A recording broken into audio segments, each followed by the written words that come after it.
Assalamualaikum warahmatullahi wabarakatuh. Waalaikumsalam warahmatullahi wabarakatuh. Alhamdulillahirrabbilalamin. Kembali lagi bersama kami pada kajianmu, segmen Sehatmu. Insya Allah kita hari ini akan membahas sesuatu yang spesial. Kalau kemarin-kemarin kita berbincang tentang mungkin bisa disebut matahari Muhammadiyah ya Bapak. Kalau hari ini kita akan berbicara tentang tokoh-tokoh perempuan hebat yang dimiliki oleh Muhammadiyah atau kemudian disebut dengan Sri Kandi Aisyah. Sampai hari ini ada bukunya, jadi kalau misalkan nanti akan membaca sendiri setelah mendengarkan ini dan masih perlu mengulang kembali, nanti bisa memiliki bukunya secara langsung dan bisa mencari di toko manapun ya. Nah, mungkin yang pertama kali ini Bapak, yang dimaksud dengan Sri Kandi Aisyah itu sebenarnya itu siapa saja? Karena kan Sri Kandi berarti itu kan banyak dan tidak hanya satu, nggih. Betul, ya.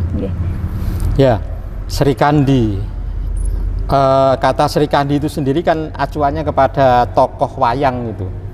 Tokoh wayang yang itu memang di masyarakat Jawa lebih-lebih itu dipahami betul sebagai seorang satria, panglima perang ketika perang antara Pandawa dengan Kurawa. Nah, Sri Kandi itu kan menjadi panglima perang dari pasukan Pandawa, dan yang bersangkutan tergerak untuk semacam itu karena melihat, oh ternyata ini penting sekali untuk memenangkan perang, maka kemudian terpanggil untuk itu. Nah, Sri Kandi itu kan harus berani menghadapi masalah besar, perang, persoalan yang ada di masyarakat. Nah, maksudnya semacam itu. Jadi Sri Kandi Aisyah itu ungkapan dari Kiai Dahlan sendiri. Maka jadilah Sri Kandi, tidak kerdil. Persoalan perempuan penting, kaitannya dengan dapur, kaitannya dengan masak, maca, itu iya penting sekali, tapi jangan sekadar itu. Maka masalah-masalah sosial pun kemudian diterjuni oleh wanita-wanita, oleh perempuan-perempuan semacam itu. Nah, ini yang dimaksud dengan Sri Kandi ini di sini ada 7 tokoh. Nah, 7 tokoh ini sendiri memang ya dalam satu lingkaran, semuanya adalah alumni dari pengajian Sopo Tresno itu dan aktivis Sopo Tresno, dan kemudian mereka lah yang kemudian terpanggil untuk ikut serta menggerakkan organisasi Aisyah, sayap perempuan Muhammadiyah Aisyah itu, yang kemudian terus saja semacam itu. Nah, mungkin yang menjadi pertanyaan umum biasanya memang dari masyarakat, lebih-lebih juga ibu-ibu aktivis Aisyah, kalau periodisasi ketua Aisyah itu siapa saja, itu juga di sini akan memungkinkan untuk mendapatkan informasinya. Jadi misalnya ketua yang pertama Aisyah di Indonesia pada waktu itu tahun 1917 ketika lahir itu namanya Siti Bariyah. Di sini angkanya nomor 2. Tapi kemudian setelah itu beliau 3 tahun setelah itu kemudian digantikan baru oleh Siti Walidah, Nyai Ahmad Dahlan. Setelah itu kemudian kembali lagi ke Siti Bariyah lagi, karena beliau memang mampu untuk itu. Kembali lagi ke Siti Walidah lagi. Kemudian baru ke anak Siti Walidah yang bernama Siti Aisyah Hilal. Ini anaknya, anak dari Kiai Dahlan, Siti Walidah. Ya. Kemudian kembali lagi ke Siti Munjiah baru. Siti Munjiah itu, nah ini aktivis juga, penggerak dan panitia adanya Kongres Wanita Islam yang pertama itu. Di wanita Indonesia yang pertama tahun 1928. Kemudian seterusnya ada Siti Badilah Zubair, kemudian Siti Hayyinah Mawardi, kemudian yang terakhir Siti Umniyah binti Haji Sangidu. Nah, masing-masing ini orang-orang yang memang tergerak di bidang sesuai dengan passion masing-masing, yang memang berbeda-beda atau minatnya Iya. berbeda-beda. Nah, beliau kemudian kekhasan beliau juga tampak dari mereka itu, tapi semuanya itu di bawah ya kepemimpinan Kiai Dahlan serta pembinaan yang secara terus-menerus bahkan jauh lebih lama oleh Nyai Walidah, ya Nyai Ahmad Dahlan. Ya semacam itu gambarannya. Jadi 7 orang Sri Kandi Aisyah ini ya aktif mulai dari 1913 1914 ketika Sopo Tresno mulai ada, tapi terus saja termasuk menjadi pimpinan Aisyah tahun-tahun sampai dengan tahun 1962-63. Oh, iya. Ya ini generasi yang pertama dari Aisyah yang bagus sekali. Jadi itu ya, Sri Kandi Aisyah itu ya maksudnya memang bukan perempuan biasa ya Ustadz ya. Perempuan yang memang sangat tangguh pada saat itu, apalagi terlebih pada saat itu perempuan belum memiliki tempat ya Ustadz. Ya, betul. Belum memiliki tempat, dan mereka lah yang mengawali bahkan membentuk sebuah organisasi dan merintis banyak hal di belakangnya. Betul, ya. Nah mungkin ini kita akan juga membahas masing-masing dari peran, karena di sini kan ada 7 orang Sri Kandi Aisyah yang tadi seperti Ustadz Nasiruddin katakan bahwa 7 orang ini, 7 perempuan ini memiliki peran yang berbeda-beda karena memiliki passion yang berbeda-beda. Nah mungkin bagaimana masing-masing peran itu Ustadz? Mungkin dari Nyai Walidah yang memang sebenarnya dari 6-nya itu ikut Sopo Tresno pun dari bimbingan Ahmad Dahlan dan Nyai Walidah. Betul, Nah mungkin bagaimana peran mereka masing-masing? Ya, yang pertama kaitannya dengan Siti Walidah. Sebagai istri dari Kiai Dahlan, mau tidak mau beliau ya taat sepenuhnya kepada suami, dan kemudian menggerakkan betul ketika mulai ada tahun 1913 dirintis adanya kemungkinan ya pengajian Sopo Tresno itu semacam itu. Beliau kemudian mulai itu menjadi pembina utama, dan sesungguhnya latar belakang pendidikan beliau informal saja, tidak memiliki.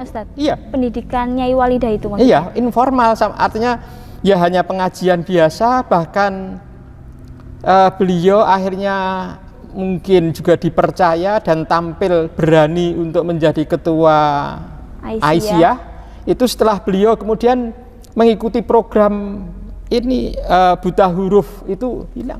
Artinya beliau ikut program Aisyah yang pertama itu. Oh iya. Jadi pendidikannya pun bukan saat kecil ya, tapi sudah ketika sudah menjadi istrinya Ahmad Dahlan itu. Betul. Oh iya. Artinya pada waktu itu kan kita ketahui bahwa wanita di Indonesia, di Jawa lebih-lebih itu kan ya namanya konco wingking saja. Suwargo nunut, neraka katut. Nah, yang semacam itu kemudian ya mau tidak mau, tapi kemudian digerakkan mulai dari tahun 1914 formalnya Sopo Tresno ada, dan kemudian mulai ada semacam itu. Nah, Siti Walidah memang menjadi ikon, simbol utama, karena beliau yang paling lama dan paling berperan kaitan itu. Jadi mulai tahun 1913 sampai dengan beliau wafat tahun 1946. Artinya lama sekali beliau membersama itu. Kemudian yang Siti Bariyah. Nah, Siti Bariyah ini pendidikannya menarik karena beliaulah yang berani menerobos barikade pendidikan pada saat itu, karena ditantang oleh Kiai Dahlan.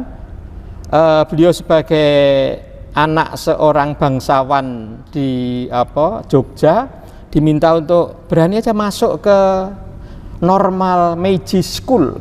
Ini itu sekolah standar berbahasa Belanda. Sekolah standar berbahasa Belanda. Semacam SD tapi berbahasa Belanda. Oh iya.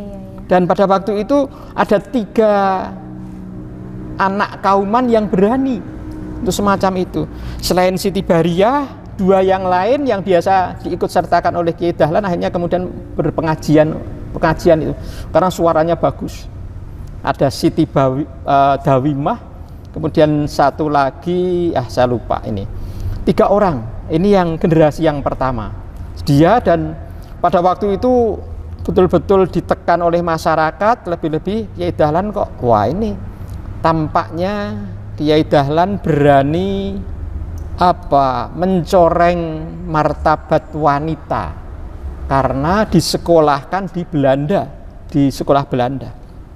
Maka kemudian Kiai Dahlan sendiri kemudian dicap sebagai kiai palsu. Kiai palsu. Ada yang menyebut tidak sekadar wah ini Kristen alus dan semacam itu yang menjadikan kemudian Kiai Dahlan ya berusaha, akhirnya kemudian dibuatlah atau dibentuklah sebagai ikhtiar itu berupa ya yang pertama Sopo Tresno, kemudian Sopo Tresno itu dan diteruskan itu untuk pendidikan yang sungguh-sungguh dan alhamdulillah mampu untuk itu, dan kemudian akhirnya 1917 jadilah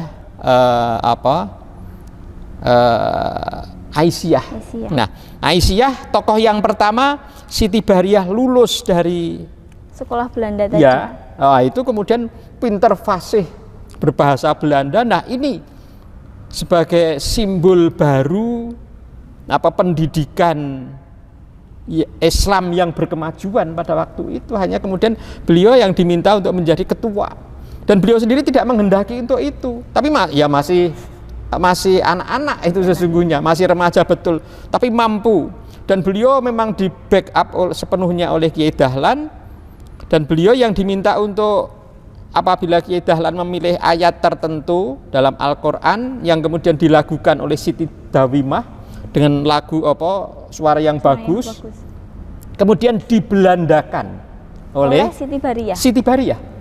Sehingga tampak sekali, dan masyarakat pada waktu itu wah ini bagus, ini pengajian yang modern, yang berkemajuan, yang menarik, yang kemudian ada dialog dan lain-lain yang menjadikan ini, sehingga beliau sendiri Siti Bahriah dikenal berikutnya sebagai intelektual, dan beliau yang merintis adanya suara Aisyah. Sekarang suara Aisyah sekarang sudah sangat dikenal ya. Iya, itu perintisnya adalah beliau tahun 1926. Karena beliau sempat dulu memang menulis di Suara Muhammadiyah ketika tahun 1924 menulis di Suara Muhammadiyah karena beliau intelektual, berani berpikir, dan itu yang oleh pimpinan pusat Muhammadiyah diberi kepercayaan untuk membuat tafsir maksud Muhammadiyah ada. Iya. Siti Bahriah. Ini yang disebut sebagai intelektual wanita yang pertama, Aisyah itu. Kemudian kakaknya yang nomor 3 itu Siti Munjiah, itu kakak dari Siti Bahriah. Iya, kakaknya sama-sama binti Haji Hasim Ismail. Nah, kakaknya. Nah, ini tidak pendidikan di sekolah Belanda tadi, tidak, tapi beliau disekolahkan oleh Kiai Dahlan, sekolah yang dibuat namanya Qismul Arqa, sekolah pendidikan agama. Ya, sekolah itu dibuat oleh Ahmad Dahlan. Ahmad Dahlan sendiri. Dan kaitannya dengan ya ada bahasa Arab ya, tapi ada bahasa umum kaitannya dengan itu.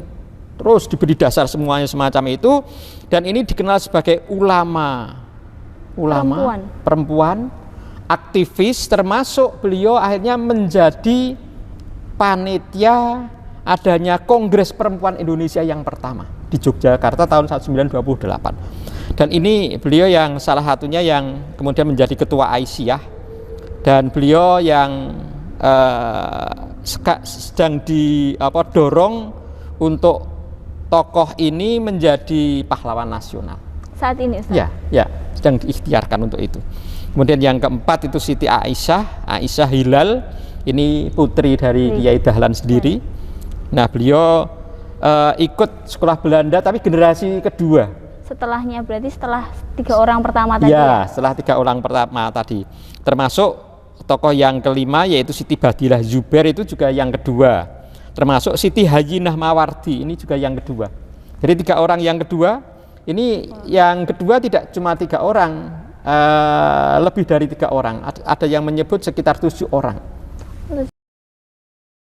Orang ini yang berani untuk menembus barikade dan berani mau tidak mau dicap oleh banyak orang, kok perempuan kok berani-berani sekolah, berani lebih-lebih di sekolah Belanda, yang semacam itu.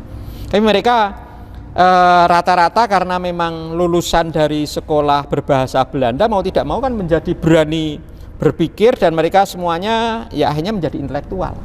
Di sini disebutkan sebagai redaksi Suara Aisyah.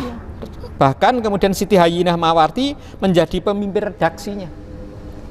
Pemimpin redaksi. Selain beliau itu ya karena aktif. Biasanya kalau ada persoalan keluarga menjadi penasihat perkawinan, itu BP4. Oh itu. Dan itu yang khas dari Siti Hayyinah Mawardi itu. Ini tokoh kedua yang sedang diikhtiarkan untuk mendapatkan gelar tokoh nasional. Tokoh nasional. Nah, kemudian yang terakhir ini Siti Umniyah. Nah, ini seorang anak pengulu keraton. Nah, ini menarik karena anak pengulu punya fasilitas, dan itu yang karena beliau menjadi aktivis dari Siswa Proyo Wanito, cikal bakal adanya Nasihatul Aisyah tahun 31 nanti akan menjadi itu.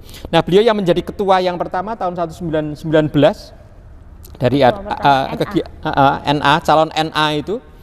Mau tidak mau kemudian beliau ya kalau pertemuan kesulitan di tempat saya, pengulon itu dibuka untuk beliau. Nah, teman-teman datang semacam itu, hanya kemudian sampai dengan karena ya penuh simbolik.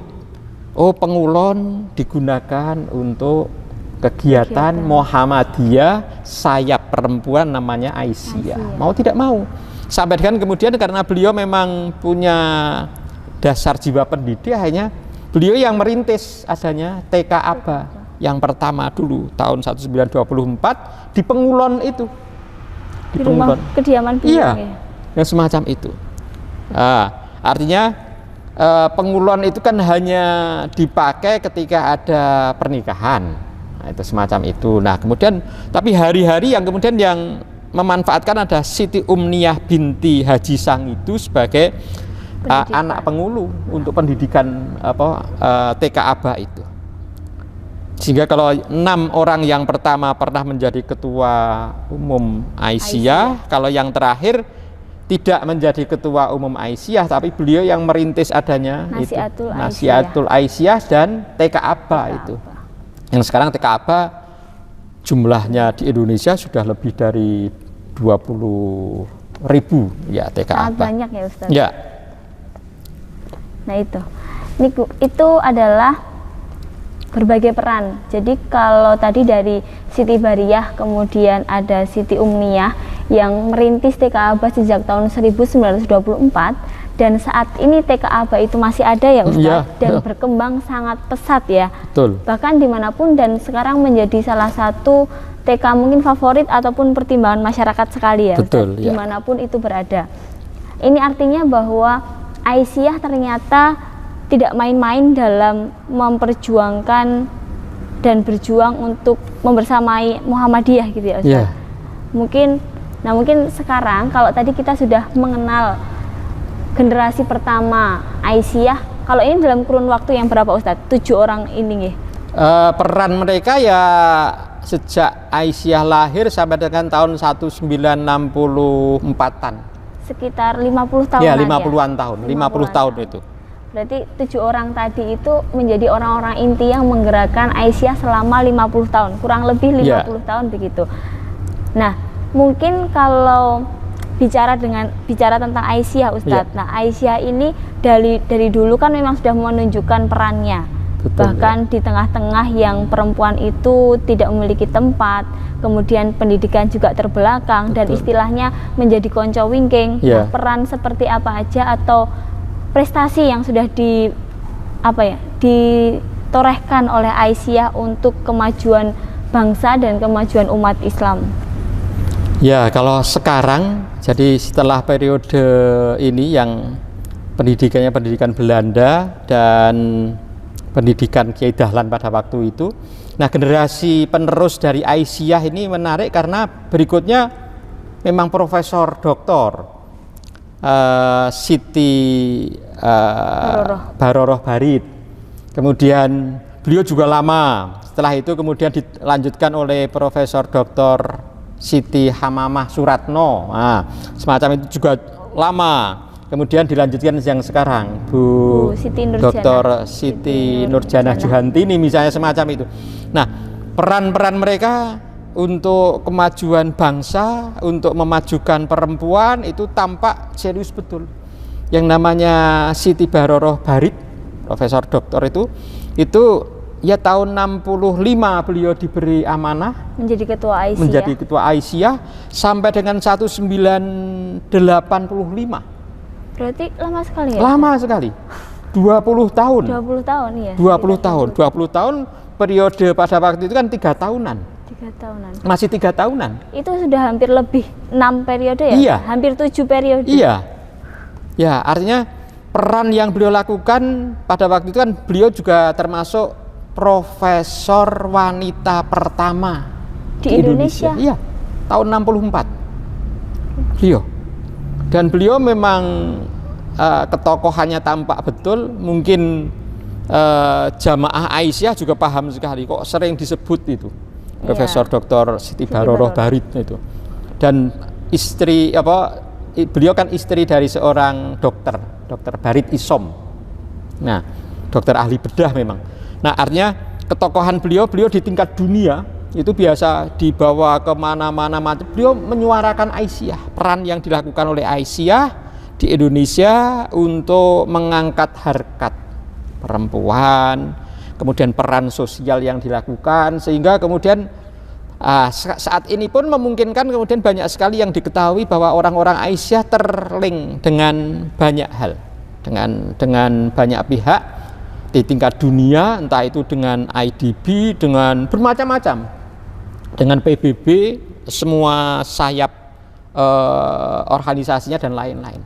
Dan ini yang menjadikan Muhammadiyah Aisyah khususnya, gerakan Aisyah itu membutuhkan betul untuk gerak ke depan peran dari orang-orang ya perempuan Indonesia berikutnya di seluruh strata, baik tingkat ranting, cabang, daerah ya sampai dengan tingkat pusat. Artinya kok tidak bisa di tingkat pusat ya di tingkat ranting, menggerakkan. Dan sekarang kan ada program Mampu, ada program kaitannya Bu Eka. Itu kan Aisyah bergerak dengan cukup serius. Menarik memang. Jadi ada pesan ya Ustadz dari barusan, kalau kita mencermati apa yang disampaikan Ustadz Nasyuddin, bahwa sampai kapanpun Aisyah dan juga Muhammadiyah, khususnya kalau di sini kita sedang membahas Aisyah, itu membutuhkan perempuan-perempuan yang hebat sepanjang masanya bukan untuk mengunggulkan Aisyah, bukan, tapi untuk melanjutkan perjuangan Aisyah yang sudah dirintis sejak tahun 1913 atau 17 itu tadi. Ya. Nah, mungkin yang terakhir Ustadz, untuk motivasi, misal saya juga di sini sebagai perempuan dan juga para pendengar semua dimanapun berada, perempuan, apa yang kemudian perlu dilakukan supaya kita ini bisa berperan juga seperti Srikandi Aisyah tadi yang sudah sangat luar biasa itu? Yang pertama memang urusan dapur itu jangan kemudian dijadikan halangan untuk urusan sosial. Ya, urusan dapur menjadi kewajiban istri, betul, ibu, betul, semacam itu. Tapi masalah sosial tetap memungkinkan untuk dilakukan. Dan bukankah ikut aktif di kegiatan sosial ini seperti halnya dasarnya pada surat An-Nisa ayat 95? Bukankah orang yang aktif sosial itu jauh lebih sehat secara fisik, jauh lebih mulia secara sosial, jauh lebih bermanfaat juga kan, karena aktif di sosial bermacam-macam. Kemudian ada pemberantasan buta huruf, ada ini, ada itu yang dilakukan, ada bergerak kaitan dengan pendidikan dan lain-lain, ekonomi dan lain-lain. Dan yang terakhir itu, bukankah orang yang aktif itu seperti dijanjikan oleh Allah Subhanahu wa taala dalam tadi surat An-Nisa ayat 95, akan jauh lebih banyak pahala akhiratnya dibanding dengan yang diam saja. Di rumah saja, tidak mencoba mengaktualisasi apa yang dia miliki. Ya, saya pikir semacam itu. Pertemuan kita kali ini menarik, untuk perempuan, laki-laki juga menarik ya. Kalau kemudian memiliki seorang istri ataupun anak perempuan, jangan kemudian dirinya itu menjadi penghalang supaya perempuan, anaknya ataupun istrinya itu untuk bisa berkiprah gitu. Dan juga untuk perempuan, jangan dijadikan alasan bahwa ketika nanti misalkan perempuan itu menikah gitu ya Ustadz, jangan hanya berhenti menyelesaikan urusan rumah tangga, tapi kita juga memiliki kewajiban untuk berdakwah, kita memiliki kewajiban untuk berjuang, memperjuangkan Islam, dan hari ini juga masih banyak sekali yang perlu kita bantu, bahkan perlu kita bela gitu ya, Ustadz. Karena semakin kesini nyatanya semakin banyak problem yang dialami oleh perempuan. Nah, mungkin itu saja pertemuan kita hari ini. Jadilah perempuan-perempuan hebat dimanapun berada, jadilah perempuan yang memiliki peran dimanapun berada, dari lingkungan terkecil sampai lingkungan yang sangat luas nantinya. Terima kasih, sampai jumpa kembali di pertemuan selanjutnya. Albiru manitaqo. Assalamualaikum warahmatullahi wabarakatuh. Waalaikumsalam warahmatullahi wabarakatuh.